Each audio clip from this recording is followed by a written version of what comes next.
What's up, investors? It's the Russian dude. And what do you think? Should I just have a buzz cut at this point or just keep growing it? I don't know. Let me know down below in the comments. But okay, so what do you call it when a US president promised to help Ukraine while playing friends with Putin? The Kremlin pretends it wants peace but keeps pumping missiles. Ukraine answers by hitting military factories 1,300 kilometers deep into Russia, and Russian Navy chief perishes in one of the attacks.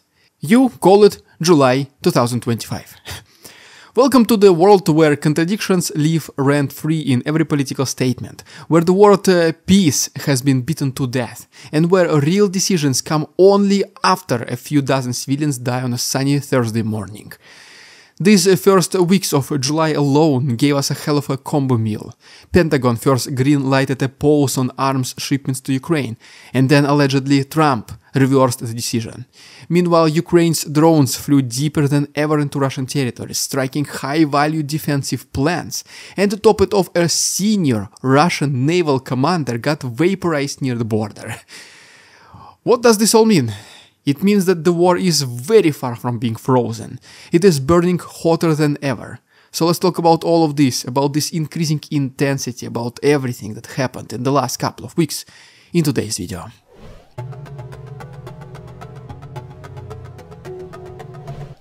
Only Donald Trump could wake up one morning, pause Patriot missile deliveries to a war-torn country, and then go on camera days later saying, actually, we'll send more weapons.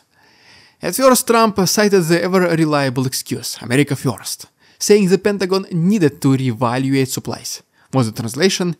The US stockpiles are low, and political ratings during the first year of presidency matter more than protecting Ukrainian lives.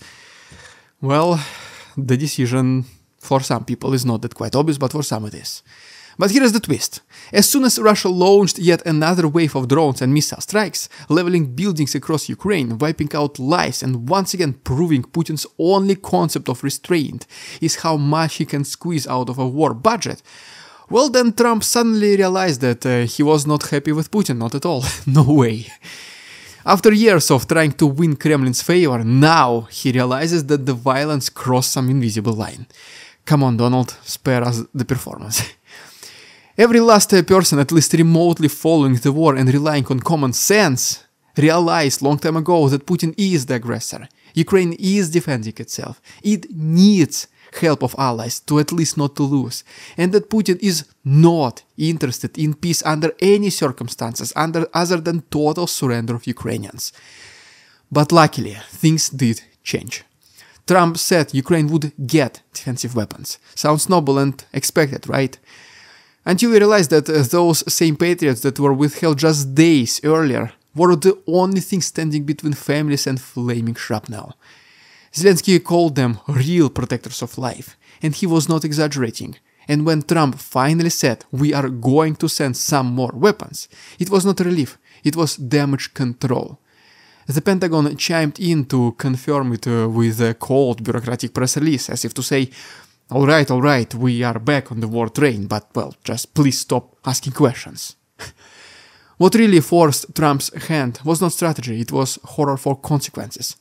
A record-breaking 539 drones and 11 missiles rained down on Ukraine just hours after Trump's phone call with Putin, which, by the way, Trump did not enjoy, to say the least. Entire regions, Kharkiv, Chernihiv, Sumy, were shaken. So let's be honest, the only thing that got this policy reversed was not a plan for peace. It was the blood on the streets, the bodies, and the public relations nightmare too big to ignore.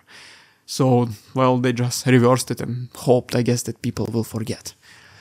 But in the end, one way or another, Ukraine did end up getting the weapons it so desperately needed, and that is all that matters, at least for now. But obviously Ukraine is not only defending itself. Whenever possible, it tries to inflict damage on Russia in return. And not just on the actual battlefield, but thousands of kilometers behind the front lines as well. Let's talk about one of the most recent, 1,300 kilometers away attack against crucial Russian drone factory in our next chapter.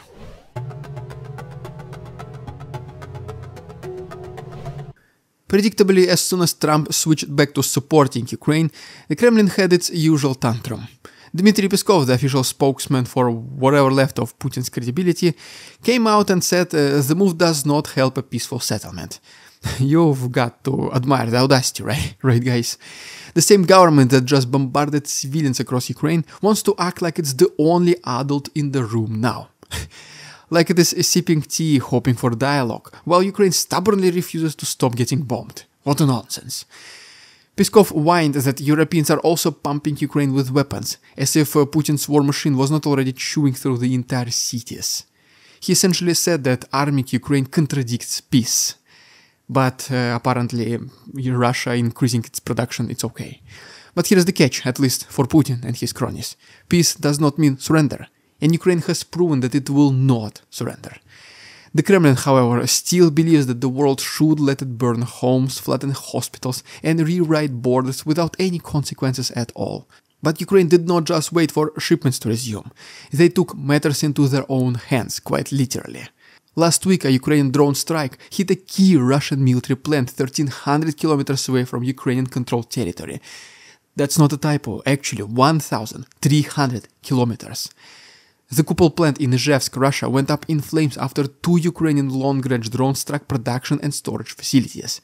This was not some empty warehouse. This was a facility building Tor and Asa air defense systems and Harpy drones for the Russian army.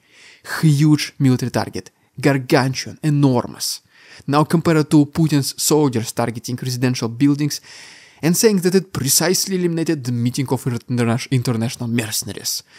And then why there are so many kids' toys among the debris? Well, they obviously could never answer.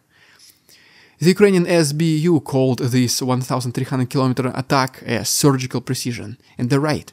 Because if Russia wants to pretend the war is only happening in Donetsk, Kyiv is reminding them that no corner of their own country is safe, not even Udmurtia. No amount of censorship, internal blackouts, or unannounced sirens can shield Russia's military-industrial complex from reality, especially when it saw such a huge fire. Air defense and drone facility was not the only big loss that the Russian military suffered recently. Navy chief has been eliminated in close proximity to the front lines as well. Let's talk about it in our next chapter. Last week, the Russian military lost yet another high-profile general. This time, the deputy head of the Russian Navy, Major General Mikhail Gudkov. Gone, just like that. Russia confirmed that Gudkov died during combat war, quote-unquote, near the Ukrainian border, specifically in the Kursk region. But they did not offer many details. Suspiciously why? Because so-called combat work sounds a lot better than was blown to pieces by Ukrainian missile, which is pretty much what happened. And why was Navy person so dangerously close to the actual front lines, almost 500 kilometers away from any water? That's another question we'll probably never get an answer for. Probably forcing another wave of untrained conscripts into meat assaults due to severe lack of other officers and commanders. But yeah, we will never know, just guesses, just assumptions, but okay. Anyways, unconfirmed reports suggested the attack targeted a Russian command post near Koreneva, just 30 kilometers from Ukraine. If true, it is an extremely precise strike, one that kills more than just officers. It kills the illusion that command structures are safe. Gudkov was not just a desk officer, he previously led the 155th Naval Infantry Brigade, a unit involved in brutal fighting in eastern Ukraine. His hands were not clean, and his death is not just symbolic, it is a strategic hit. Even Russia's usual stoic military channels could not spin the facts to their own benefit. They acknowledged multiple fatalities, and footage from Vladivostok, home of Russia's Pacific Fleet, showed people laying flowers at a makeshift shrine. Putin even pinned a gold star medal on Gudkov just a few months ago, and what about now? Well, he's just a casualty, forgotten by media, and thank you for your service, comrade. Another name on the growing list of Russian officers who thought their rank would shield them from reality. Meanwhile, Ukraine is not bragging. They did not officially confirm anything, and to be honest, it's even better that way. Let your enemy confirm that the event actually happened, and then watch them spit their toxic saliva in hatred. You just sit back, relax, and just enjoy the show. By the way, Ukrainian track record of precision strikes speaks volumes. From killing General Kirillov in December 24 to foiling assassination plots against Zelensky, Ukraine's message is loud and clear. If you fund the war, lead the war or preach the war, expect that the war will come after you as well. It might come today, tomorrow, next week, next month, or even next year, but sooner or later it will devour you as well.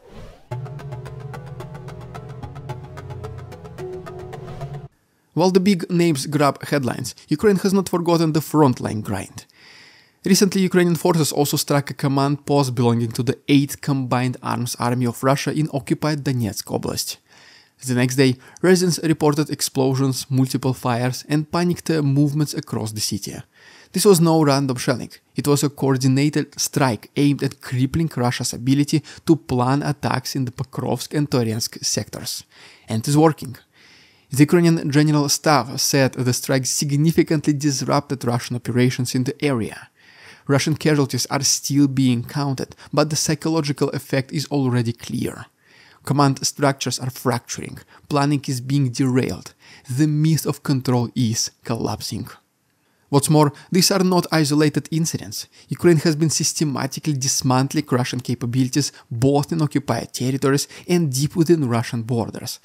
From drone strikes in Izhevsk to missiles hitting Kursk, the message is brutal but effective. You cannot hide from the war you started.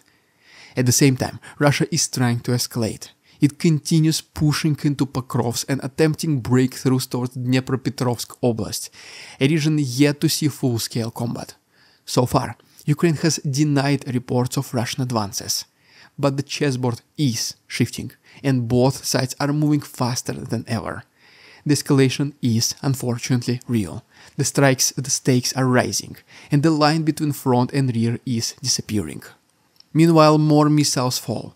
In Odessa, for example, 2 people died and 6 were wounded in a strike on a port.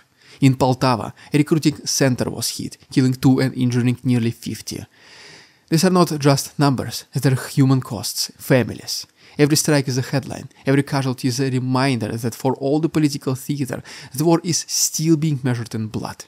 And that is something that world leaders should always keep in mind whenever they try to decide whether to continue supporting Ukraine or just cut it loose. Well, there you have it, guys. If you enjoyed today's episode, please subscribe to my channel for more videos like this.